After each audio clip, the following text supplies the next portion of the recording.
The goods and service tax was launched on July 1 and many of us had some concerns with respect to its impact in our daily lives. This video is not about GST.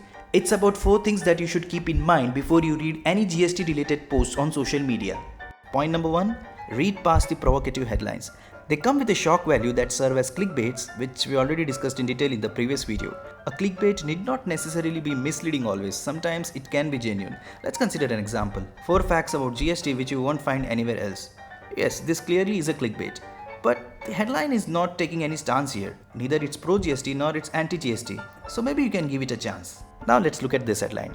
4 reasons why GST will give you a nightmare.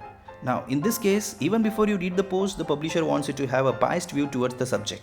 You should be wary of such posts. Point number 2. Don't fall for the theories, go for facts. You will come across a lot of articles which will go like, according to our sources, economic expert Mr. XYZ had said that blah blah blah. Now you should stop the moment you read according to our sources. Who is this source left for readers' imagination? Is it Chota Bheem? It could be anyone, right? So if the source is not mentioned, don't bother to read further. Mostly it's a cooked up story. Even Gandhiji said once, the most dangerous thing about internet is that people believe any story if there is a picture with a quote next to it. Point number 3. Is the author qualified enough to speak on GST? You definitely don't want to read about GST on a website which is known for regularly posting cute pictures of pandas and puppies. You would want to know about GST in a website which regularly posts about government reforms and policies without being selective.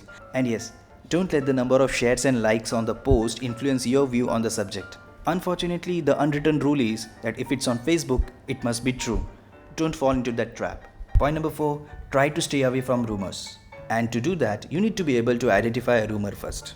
When demonetization was implemented, there were rumors doing around that the new 2000 rupee note has a nano GPS chip installed in it. Of course, it turned out to be a fake news.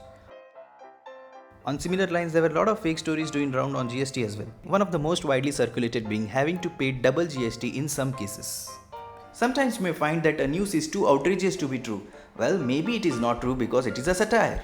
The moral of the story is that if you are active on social media, you will come across a lot of content on GST. It's up to you to not be gullible.